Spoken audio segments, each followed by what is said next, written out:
అందరికీ శుభ మధ్యాహ్నం. ఈరోజు మనం రామాయణంలో సంఘటన క్రమాలు అనేటువంటి విషయాల గురించి చర్చించుకుంటున్నాం. ఇక్కడ మనకు ఎగ్జామినేషన్లో ఉన్నటువంటి మోడల్ ప్రకారంగా 4 వాక్యాలు ఏ కాండకి చెందినవో మనం చర్చించుకుందాం. ముందుగా రామాయణ గాథను సంక్షిప్తంగా వాల్మీకి వినిపించాడు నారదుడు. పై వాక్యం బాలకాండకు చెందినది. మహాబలుడైన మారుతి సూర్యునికి, మహేంద్రునికి, వాయువుకి, బ్రహ్మకి, ఇతర దేవతలకి నమస్కరించాడు. పై వాక్యం సుందరకాండకు చెందింది. దండకారణ్యంలోని ఆశ్రమ సముదాయాన్ని చూడగానే అల్లిత్రాడుని ధనుసు నుంచి వేరు చేశాడు శ్రీరాముడు. పై వాక్యం అరణ్యకాండ. వెరీ వెరీ ఇంపార్టెంట్ ఈ వాక్యం. శ్రీరాముడు హనుమంతుడి సాహసాన్ని ప్రశంసించాడు. పై వాక్యం యుద్ధకాండకు చెందినది. ఇది 1వ రోమం. ఈ సంఘటన క్రమానికి సంబంధించి ఇంకా 2వ రోమంలో పోదాం. మొదటగా ఋషిమోక పర్వతం నుంచి రామ లక్ష్మణులను చూశాడు సుగ్రీవుడు. పై వాక్యం కిష్కింధకాండకి చెందింది. ఋషిమోక అనగానే మనకు కిష్కింధకాండకి చెందిందని చెప్పుకోవచ్చు. దశరథుడు మంత్రులతో ఆలోచించి శ్రీరాముని యువరాజుగా చేయడానికి నిశ్చయించుకున్నాడు. ఇంకా దశరథుడు రాముని పట్టాభిషేకం అంటే అయోధ్యకాండ. వాల్మీకి గంగా నది సమీపాన గల తమసా నదికి స్నానం చేయడానికి వెళ్ళాడు. పై వాక్యం బాలకాండకు చెందింది. ఇకపోతే 3వ రోమం. శ్రీరామ కార్యానికి వెళుతున్న హనుమంతునికి సూర్యుడు తాపాన్ని కలిగించలేదు. ఇక్కడ హనుమంతుడు బయలుదేరుతున్నాడు కాబట్టి ఇదంతా కూడా సుందరకాండ. మహేంద్రగిరి పర్వతం నుంచి లంకకి వెళ్ళి లంకలో సీత జాడ వెతికేంత వరకు మనకు సుందరకాండకి చెందింది. రామ లక్ష్మణులు విరాధుని 2 భుజాల్ని నరికివేశారు. పై వాక్యం అరణ్యకాండ. మనకు ఒకటి గుర్తుపెట్టుకోండమ్మా, అరణ్యకాండ అంటే సుతీక్ష్ణ మహర్షి, శరభంగ మహర్షి, తర్వాత మనకు విరాధుడు, తర్వాత కబంధుడు, అగస్త్యుడు, అగస్త్య భ్రాత, అక్కడే మనకు జటాయువు వస్తుంది, దశరథుని మిత్రుడు. అది అట్లన్నమాట. సుగ్రీవుని ఆనత మీద రామ లక్ష్మణులు ఉన్న చోటికి ఒక గంతు వేశాడు హనుమంతుడు. ఇంకా హనుమంతుడు ఇక్కడ కిష్కింధకాండకి చెందినని అనుకోవచ్చు. శ్రీరాముడు అడిగిన మీదట హనుమంతుడు లంకా నగరంలోని రక్షణ వ్యవస్థల గురించి వివరంగా చెప్పాడు. ఎందుకని ఆయన వెళ్ళాడు కదా వాళ్ళకి. ఆయన వెళ్ళేసి ఆ సీతజాడ కోసం వెతికినప్పుడు అక్కడ చెప్పాడు. సభలోని వారంతా శ్రీరామ పట్టాభిషేకాన్ని సమర్థిస్తూ హర్షధ్వానాలు చేశారు. పై వాక్యం అయోధ్యకాండకి చెందింది. స్నానానికి నదిలోకి దిగిన వాల్మీకి చుట్టూ ఉన్న ప్రకృతి అందాలకు పరవశిస్తున్నాడు. ఇక్కడ వాల్మీకి, తర్వాత నారదుడు, బ్రహ్మ, తర్వాత తమసా నది ఇవన్నీ, తర్వాత మనకి ఇక్కడ విశ్వామిత్రుడు, తర్వాత తాటకి రాక్షసి, మారీచు స్వభావులు, ఇలా సుమంత్రుడు, విభాండక మహర్షి, ఋషిశృంగుడు, తర్వాత పరశురాముడు, వీళ్ళంతా మనకు ఇక్కడ బాలకాండకి చెందినటువంటిది చెప్పుకోవచ్చు. స్నానానికి నదిలోకి దిగిన అయిపోయింది కదా. సింహిక అనే రాక్షసి హనుమంతునికి సూర్యుడు తాపాన్ని కలిగించలేదు. ఇది సుందరకాండ. సింహికి అర్థమైందా, సురస నాగమాత అర్థమైందా, లంకిని, ఇవంతా కూడా మనకు సుందరకాండలో. తర్వాత మైనాకుడు ఇలా వస్తారు. శ్రీరాముని వల్ల శాప విముక్తి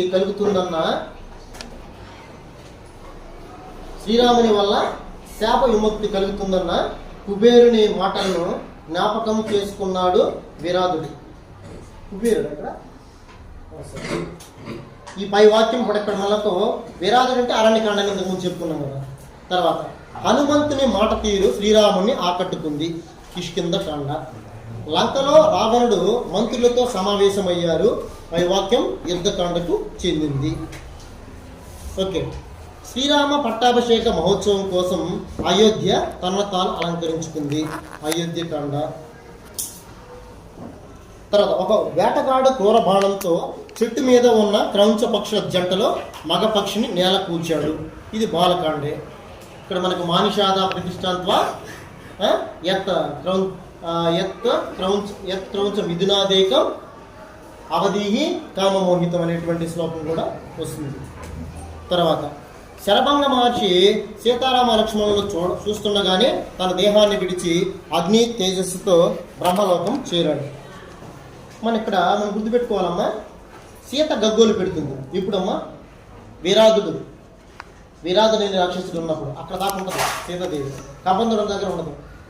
కబంధుడు వికృతాకారంలో. మన కబంధుడు అంటే కబంధ హస్తాలనే ఒక వాక్యం కూడా వస్తుంది. విడిపించుకోలేనటువంటి దుర్మార్గపు పట్టు అని.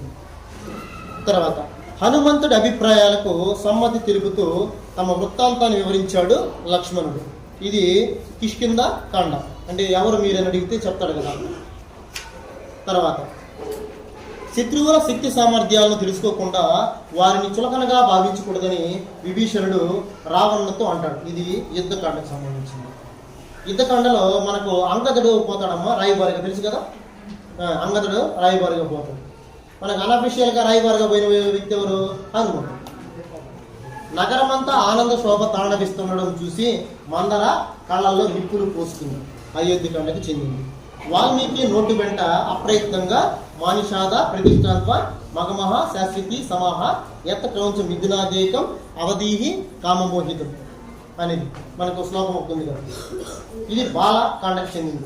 రాత్రి కాగానే పిల్లి ప్రమాణంలోకి తన శరీరాన్ని కుదించుకొని హనుమంతుడు లంకలోకి ప్రవేశించాడు. అది సుందరకాండ.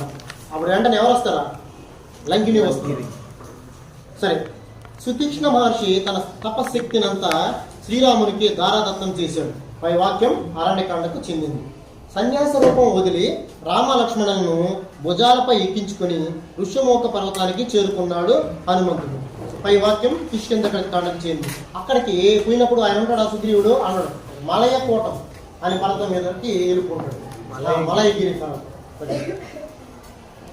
కూటమన్న కూడా కరెక్ట్ అమ్మా. కూటమన్న కూడా పర్వతం. కూటమన్న కూడా పర్వతం. తర్వాత రావణుడు విభీషణుడి మాటలకు క్రోధావేశాలకు లోనయ్యాడు. పై వాక్యం యుద్ధకాండకు చెందింది. కైకేయి చాలా ఆనందించి వార్తను చెప్పినందుకు మందరకు విలువైన బహుమానాన్ని అందించింది. అయోధ్య కాండ. సృష్టికర్త అయిన బ్రహ్మ వాల్మీకిని చూడగానే ఆశ్రమానికి వచ్చాడు. ఇది బాలకాండకు చెందింది. లంకిని భయంకరంగా అరుస్తూ తన అరిచేత్తో హనుమంతుడిని బలంగా కొట్టింది. తిరిగి ఆయన ఏం చేస్తాడు? ఎడమ చేత్తో కొడతాడు. కుప్పగూలిపోతాడు. అప్పుడు ఆయన ఆమెకి బ్రహ్మ చెప్పిన వరం గుర్తొస్తుంది లంకిని. అగస్త్యుడు, ఇది సుందరకాండం. అగస్త్యుడు శ్రీరామునకు దివ్యధనస్సు, అక్షయ తూనిహారాలు, అమోఘమైన ఖడ్గాన్ని బహుకరించాడు. ఇది అరణ్యకాండకు సంబంధించింది. శ్రీరామ సుగ్రీవులు అగ్నిసాక్షిగా మిత్రులైనారు. ఇది కిష్కింధకాండకు చెందింది.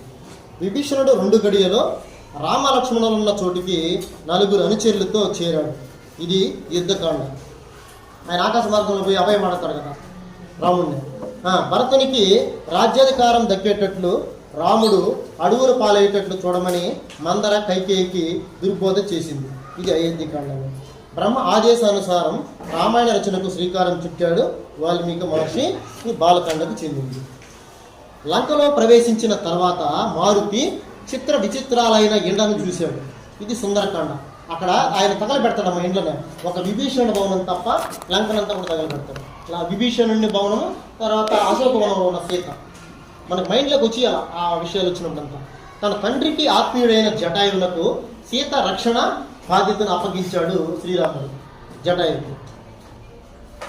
అర్థమైందా? జటాయువు అనగానే జటాయువు అన్న పేరు సంపాతి. సంపాతి ఈ వైపుగా రాక్షసుడు ఉన్నాడు, ఆ వైపుగా రాక్షసుడు తీసుకొని పోయాడని మనకు ఏ కాండలో చెప్తాడు? కిష్కింధ కాండలో చెప్తాడు. కిష్కింధ కాండలోనే ఒక మనకు యోగ్య ప్రభ, యోగ ప్రభ, ఆకలి దప్పుల్ని తీస్తుంది. స్వయం ప్రభ, యోగి ప్రభ, స్వయం ప్రభ. సంపాతికి రెక్కలు మోస్తాయి. తర్వాత సుగ్రీవుని అరణ్యకాండం అది ఏది జటాయుడికి సీతరక్షణ అప్పగించడము. సుగ్రీవుని భార్యని అపహరించిన వాలిని తప్పక వధిస్తానని శ్రీరాముడు మాట ఇచ్చాడు అతమైన సుగ్రీవుడికి. ఇది కిష్కింధకాండకు చెందింది. సముద్రాన్ని దాటి ఉపాయం ఏమిటని సుగ్రీవుడిని ప్రశ్నించాడు శ్రీరాముడు. అప్పుడు శ్రీరాముడు ఎన్ని రోజులు ఉంటాడమ్మా? 3 రోజులు. అర్థమైందా? మనకు దర్భాసనాన్ని ఆయన వేసి చేస్తాడు. తర్వాత భరతునికి పట్టాభిషేకం జరగాలని రాముడు 14 సంవత్సరాలు అరణ్యవాసానికి వెళ్ళాలని కైకేయి దశరథుని కోరింది. ఇది అయోధ్యకాండకి చెందింది. సరయూ నది తీరంలో కోసల అనే సుప్రసిద్ధ దేశం ఉంది. మా షోణా నది అనేది ఒకటి వస్తుంది. అది ఏ కాండమ్మా? షోణా నది.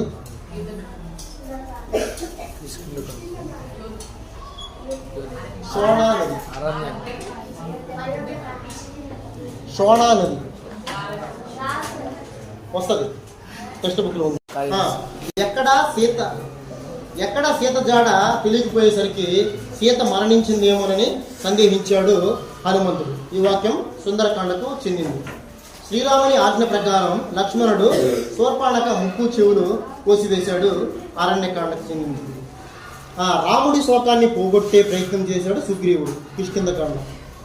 శ్రీరాముడు సముద్ర తీరంలో దర్భాసనం మీద కూర్చొని సముద్రుని ఉపాసించాడు 3 రోజులు. ఇది యుద్ధకాండకు సంబంధించింది. కైకేయి తను కోరిన 2 వరాల గురించి రామునితో చెప్పింది. అయోధ్యకాండకు చెందింది. కోసల దేశాన్ని దశరథ మహారాజు పరిపాలిస్తున్నాడు. పై వాక్యం బాలకాండకు చెందింది.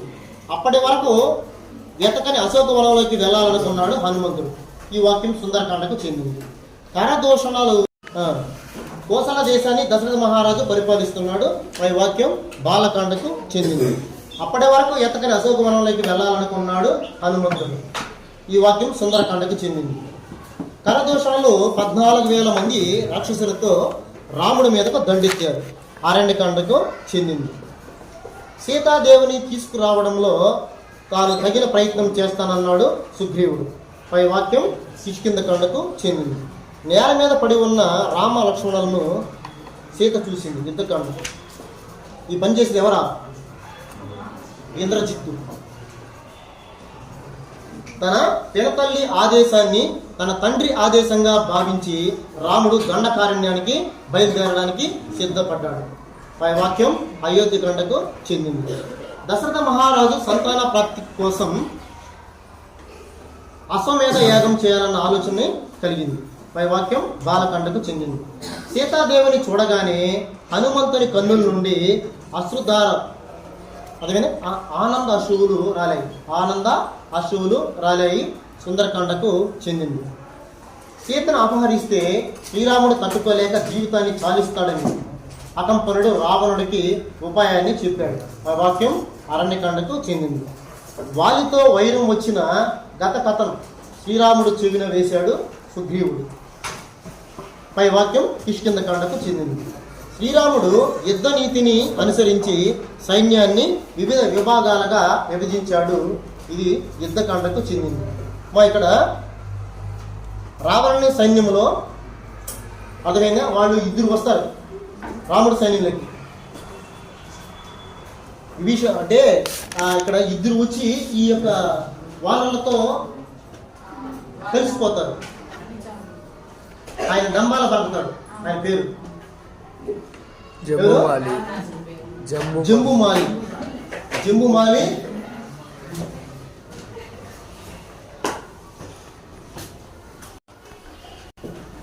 తర్వాత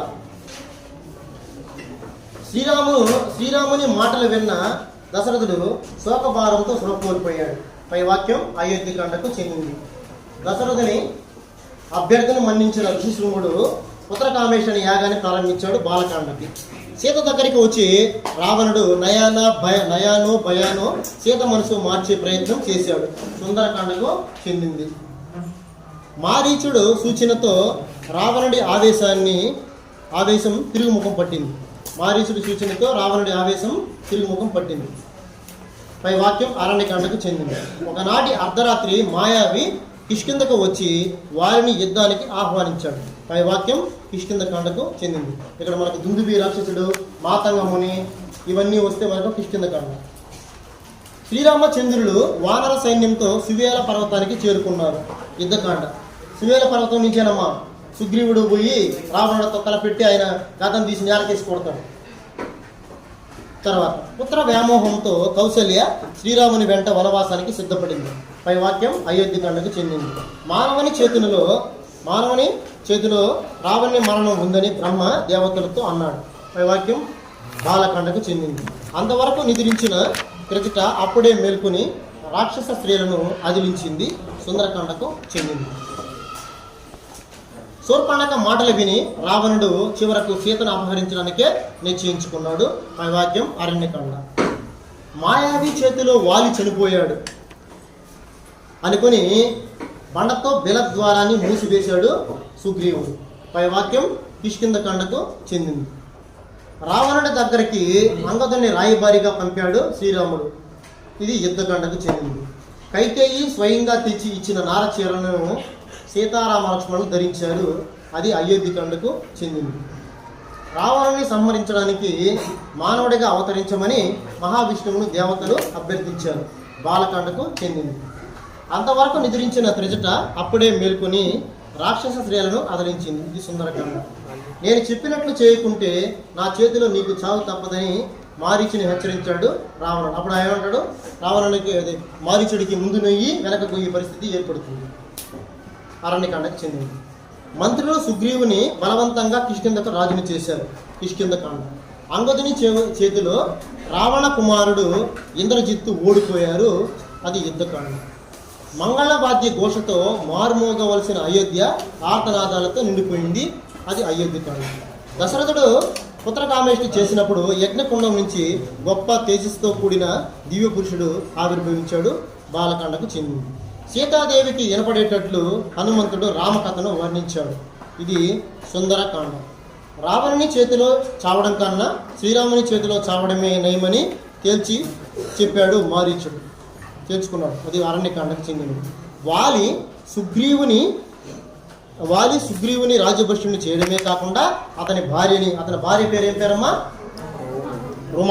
రుమాని అపహరించాడు. కిష్కిందకాండ. 100 యోజనాల పొడవు 10 యోజనాల వెడల్పు గల సేతువుని కట్టడం 5 రోజుల్లో పూర్తయింది. అది యుద్ధకాండ. శ్రీరాముడు వచ్చాడన్న వార్త విని తన వారితో శ్రీరాముని దగ్గరకు బయలుదేరాడు గుహుడు. అయోధ్యకాండకు చెందింది. గుహుడు శృంగిబేరపాలనికి రాజు అని దివ్య పురుషుడిచ్చిన పాయసాన్ని తన భార్యలైన కౌసల్య, సుమిత్ర, కైకేయులకు పంచాడు దశరథుడు. బాలకాండ.